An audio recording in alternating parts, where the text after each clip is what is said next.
Welcome to The Nation. I'm 𝐍𝐀𝐓𝐈𝐎𝐍. At the 57th ASEAN Economic Ministers meeting, a key highlight was the consultation between ASEAN and the United States with a focus on strengthening economic and business ties. Well, to share these key takeaways and more, we're now joined by Marc Mealy, Executive Vice President of Research and Chief Policy Officer of the US-ASEAN Business Council. It's good to have you here, Marc. Thanks for making some time to discuss some of these important updates and progress that's been made on the horizon of ASEAN, so to say, and beyond. Now, recently we saw that there was, of course, the ASEAN Economic Ministers consultation with the United States trade representative.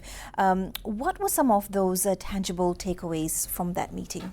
Yeah, I think the very first thing is this was Ambassador Greer, the USTR's first official visit to Southeast Asia in this capacity. And so to be able to come to Malaysia, to be able to sit down with the counterparts, the various ASEAN economic ministers, I think it's always a good first step. I think it does send a positive signal to actually come in person to engage in this meeting. From this conversation, the ongoing bilateral discussions between the United States and individual ASEAN governments, those discussions are continuing to try to create final reciprocal tariff deals based upon the previously completed framework deals. And I'm sure the ambassador used this opportunity maybe to continue some of those conversations. And again, those dialogues will continue for the next several months. So we've seen that some of these areas have been discussed and have been spoken about, and there are going to be, in the near time to come, some actual tangible results. Yeah, I think the goal here is using the initial frameworks to try to finalize if there's going to be any products that might be carved out or exempted. What areas do ASEAN governments maybe agree to reform in terms of addressing certain non-tariff barriers? I think that's what the U.S. government is more focused on. And again, our organization representing the private sector is very separate from the U.S. government. So while we're not privy to the actual government-to-government negotiations, we are following them very closely. Right. So just walk us through a little bit about what the US-ASEAN Business Council does to facilitate these relationships. Sure. So we're a trade association, about over 185 multinational companies. Most of them are American, although we do have a few members that are ASEAN corporations, something that we've been kind of exploring over time.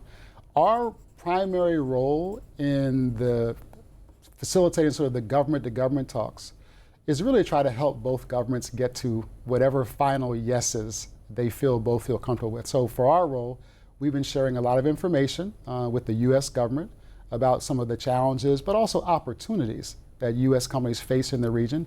And then we oftentimes get asked by our ASEAN government friends, help us try to make sure the American government understands that we want to be viewed as trusted trade partners and that we really value the relationship with the United States.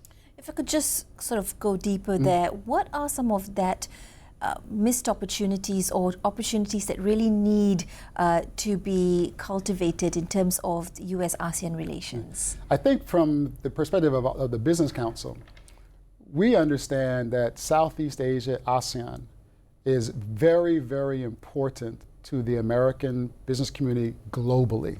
That's the first point. And then secondly, increasingly we're seeing the role of ASEAN in terms of the evolution of the economic and trade architecture for the entire Asia-Pacific region. ASEAN plays a very fundamental role. And in fact, one of the real takeaways from the recent AEM meetings was the fact that the ministers representing the countries that are part of the RCEP, the Regional Cooperation Economic Program, actually met also on the sidelines of the AEM. That's important because I believe at the upcoming East Asia Summit, the actual leaders of the RCEP Free Trade Agreement are also planning to meet in a separate gathering to look at ways that maybe the RCEP, which is right now is the world's largest free trade area, with ASEAN at the heart of it, as to how that agreement might be expanded and improved going forward. So these are some of the things that we're watching very closely as sort of the American private sector. Right. As we speak of that, and we go back to a little bit to the US TR, the Trade Representative Ambassador Greer, one cannot dismiss his assertion that tariffs will be imposed if the US is not able to reach a trade deal. That, of course, is something that is a little bit concerning to the Southeast Asian economies, some of which are still very vulnerable. Sure. How do we make sense of that? So what that makes sense is that this administration has chosen a trade policy that is very much focused on, in a sense, trying to reduce imports from the rest of the world. And in a sense, trying also to promote more domestic production of goods and services.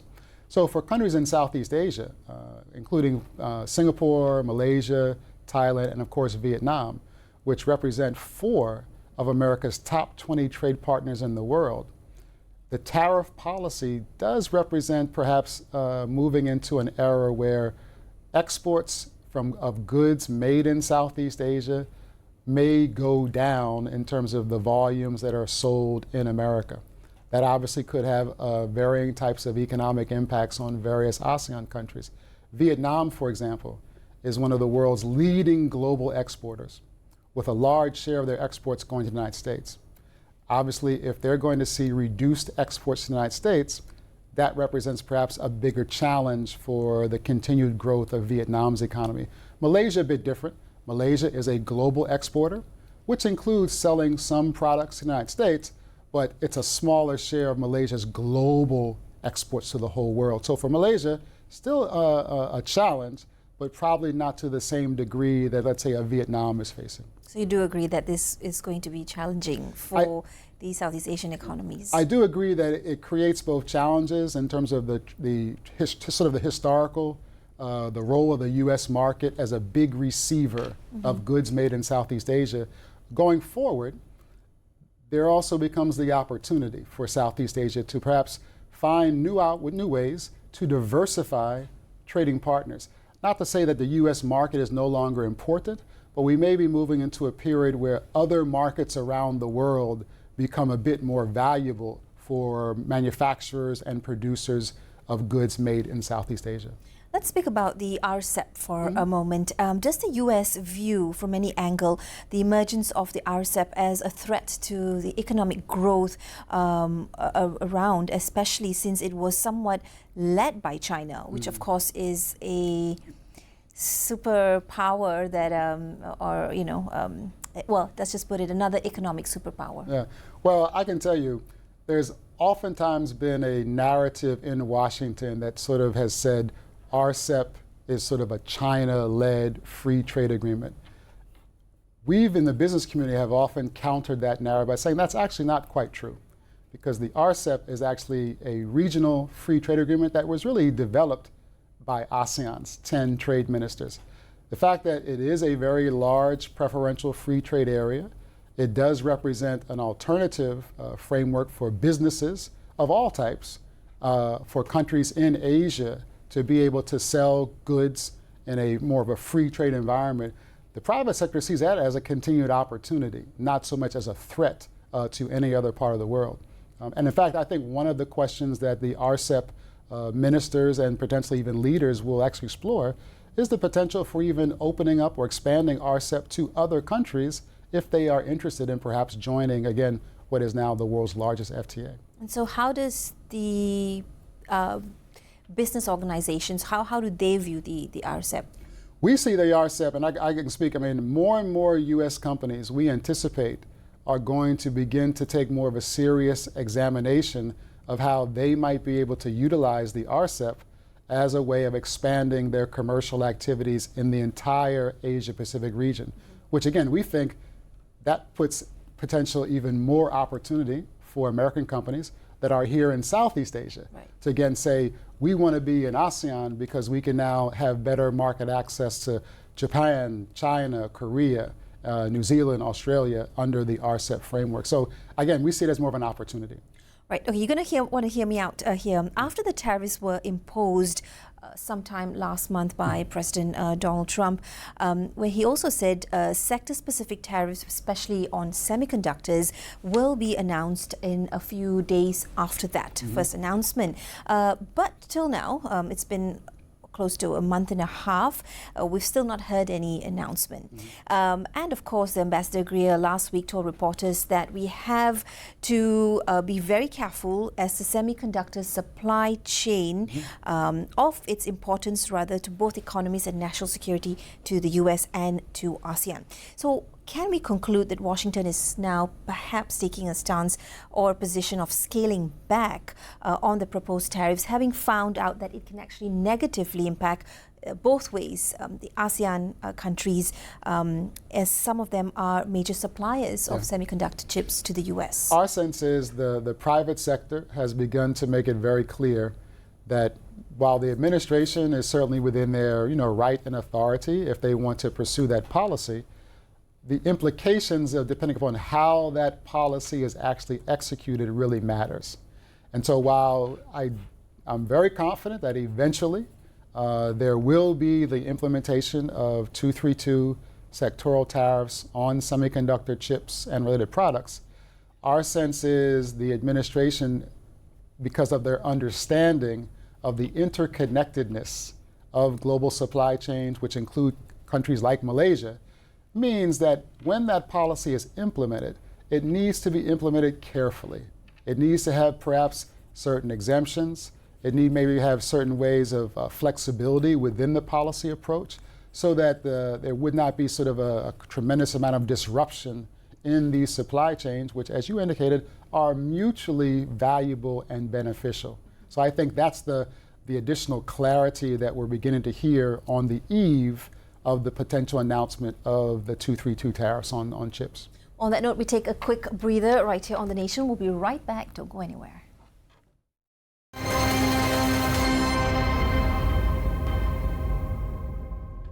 Welcome back. We're joined by Marc Mealy, Executive Vice President of Research and Chief Policy Officer of the US-ASEAN Business Council. Of course, as Malaysia chairs ASEAN this year, lots of conversations here on The Nation and on Bernama about ASEAN and what it's bringing to this part of the world, but also with regards to US-ASEAN relationships. We, of course, explore a little bit more in terms of businesses and policy moving forward. Mark, at the recent AEM USTR consultations, there was a commitment by both parties supporting greater engagement between ASEAN and the US-ASEAN Business Council, particularly to strengthen digital economic engagement.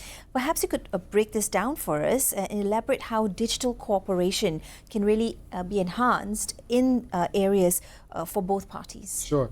So the US-ASEAN Business Council, our members have identified for all 10 ASEAN governments that one of the most important efforts that they are working on right now that could really unlock new growth opportunities is the ongoing negotiations to create the ASEAN Regional Digital Economy Framework Agreement, the DEFA. And the DEFA process has been, I guess we're probably going to year 2 or year 3 of those talks. And from the very beginning, the US-ASEAN Business Council has been a partner to the ASEAN governments by providing technical assistance, conducting workshops on some of the different areas, whether it be like cybersecurity or electronic payments, because these are some of the chapters that are going to go into this regional agreement. We really are very encouraged by what we heard at the AEM as to how far the 10 ASEAN countries have made a lot of progress on the negotiations. We understand that by the end of this year, when the leaders meet, they will announce what they're calling the substantial conclusion of most of the areas they want to include in this agreement, and that most likely the agreement will be finalized and signed during the Philippines ASEAN chairmanship year in 2026. So again, a very important opportunity for ASEAN to really project itself globally as a new center of digital economic growth and development. But unlike other frameworks and agreements, this has moved pretty fast in terms of timeline. Yeah, I would say there's been no question that ASEAN governments have really made this a priority, have really focused on trying to bring the governments together I know, in fact, Minister 𝐍𝐀𝐓𝐈𝐎𝐍 is actually calling a special session of the ASEAN ministers just to focus on the DEFA. Again, checking on the progress, trying to make sure that things are moving in a positive way along the time frame that's been out. So again, substantial conclusion by the end of this year, and then hopefully finalizing and signing during 2026. And what does the Business Council hope to see from this? Sure. Our recommendations that we've been sharing with the governments has been, number one, this is a real opportunity for ASEAN's 10 countries to sort of establish a set of rules, some standards, some regulatory cohesion across all 10 countries. Because as we understand, digital economy is really about interaction across borders. And if ASEAN can really create more of a regional policy and a regulatory environment, that's going to attract more companies in the digital space to say, this is a place that's providing more certainty at a time when there's so much of uncertainty in the world. And this is a place where we want to make sure that we're investing to support this digital economic journey with ASEAN. So again, one of the real priorities for our organization as the Business Council.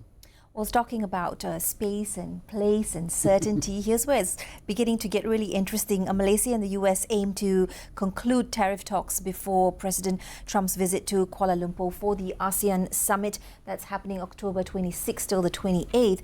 Do you agree that with the assertion that the trade deal should be concluded as soon as possible so that it would help both businesses in both from what we've been told, again, we're not part of the government, so we're not privy to the actual talks.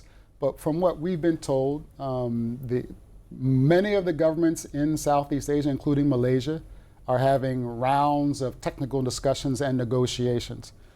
It's hard to say from the outside looking in as to which countries will reach final deals by the Leaders Summit or by the end of this year. My guess is, out of the 10 ASEAN countries, and really probably more like 7 or 8 active negotiations, I wouldn't be surprised if maybe 2, maybe 3 countries reach sort of final deals by the end of this year. Perhaps Malaysia could be one of those 2 or 3, but I think most realistically, these talks will continue on into 2026.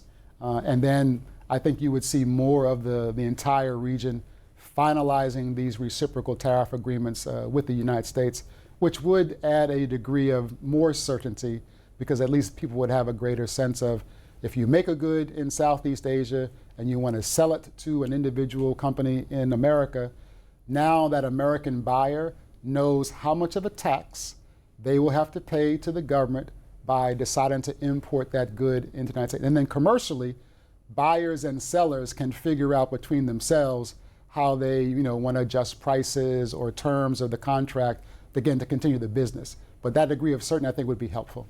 Right, so we'll anticipate to have calmer seas in the near future. Again, to sort of scope a little bit here, can sector-specific negotiations, from your understanding of it, such as agriculture products that the US is unable to produce, can this be exempted from tariffs? Yeah, it's a great question. In fact, the president did issue an executive order just in September, early this month, where that executive order does indicate that if a ASEAN country makes certain agricultural products or things that really are not made in America, there is the potential that ASEAN government could propose that good be exempted from the reciprocal tariff that is going to be applied to across all goods. So I think that is more of an opportunity if governments want to pursue that opportunity. And from what we understand, it would have to be a sort of a give and take. So if the ASEAN government wants to request that, in return, the US government might want to request something back. And again, that's the art of a negotiation. Right. Following these negotiations now, it was also agreed that steps would be taken by Malaysia to facilitate import processes for certain halal certified products into Malaysia. Is there more, perhaps you could throw more light on this, as the halal products in the US that intends to also export to Malaysia in terms of its volume and its value, and where do we go from here? So I think halal is, again, one of those industry areas where there is lots of growth. there is lots of opportunity. The United States has halal producers, just like Brazil has producers of halal products. So it's a very, I think, a competitive landscape. I think the proposed reciprocal tariff agreement between the U.S. and Malaysia, one of the things that the U.S. government would like to see would be for the Malaysian government to maybe take some steps that might make it easier for an American-based halal manufacturer of a food product to be able to get those products into the Malaysian market and maybe compete on more of a level playing field with the same products coming from Brazil or the Middle East or China. I think that's the play there in terms of that opportunity. Is there a possibility, or perhaps there's a bit of a hope, that Malaysia and the U.S. will sign an FTA, a free trade agreement? Perhaps that will be negotiated and also witnessed by both Prime Minister Datuk Seri Anwar Ibrahim as well as President Donald Trump by the end of October. I would say that is not very likely. The United States government is basically, for a number of years now, is really no longer pursuing bilateral free trade agreements. It's a clear kind of a bipartisan policy position for the United States right now. And it is somewhat different because one of the things that we in the business community see in Southeast Asia is that governments in Southeast Asia are actually still pursuing bilateral and plurilateral free trade agreements. So for example, we know just last week the government of Indonesia and the European Union announced the completion of what we would say is more of a semi-free trade agreement. We know other countries in Southeast Asia are also looking at perhaps joining the CPTPP, so want to becoming part of that free trade agreement. So we're really at a time where, and again, we've encouraged this, the countries in Southeast Asia seeing the value of pursuing trade diversification, trying to make sure that producers and manufacturers here have the whole world to compete for their exports. And I think now, given again the change in U.S. trade policy, this is the perfect time for governments like Malaysia to diversify their trading relationships going forward in wherever they see opportunities for their producers, for their manufacturers. So how would you sum it all up? I know you said it's a perfect time, the time is, right, but how would you sum up it all with, of course, ASEAN and the U.S. President's impending visit? Yeah, I would say, it's very positive that the President of the United States, along with many other heads of state, are coming to Kuala Lumpur. I think this is a nice, great opportunity for Malaysia to really showcase itself to businesses and to leaders around the world. It represents an interesting moment, though, because as I said, I think it does reflect two different sort of policy directions. ASEAN countries may be pursuing more bilateral free trade agreements. The United States government pursuing a very different type of trade policy. Both can coexist in this big global economy of ours. And I think from a business point of view, business is looking for more certainty. And to the degree that as both sort of policy directions play out, people can see where they are and then evaluate what are some of the real opportunities they still want to pursue. The one thing I would definitely say is Southeast Asia remains one of the most valuable places for American business to do business in the world. That has not changed, even with maybe the change in U.S. government policy. Well, thanks, Marc, for coming in and having this conversation. Well, that's all the time we have on The Nation this time. The conversations on trade, tariffs and digital cooperation will continue to shape business opportunities for both ASEAN and the U.S. And we'll keep bringing you the latest updates and insights right here on The Nation. I'm 𝐍𝐀𝐓𝐈𝐎𝐍. Thanks for watching, and do follow us for more in-depth conversations on topics that matter. I'll see you next time. Bye-bye.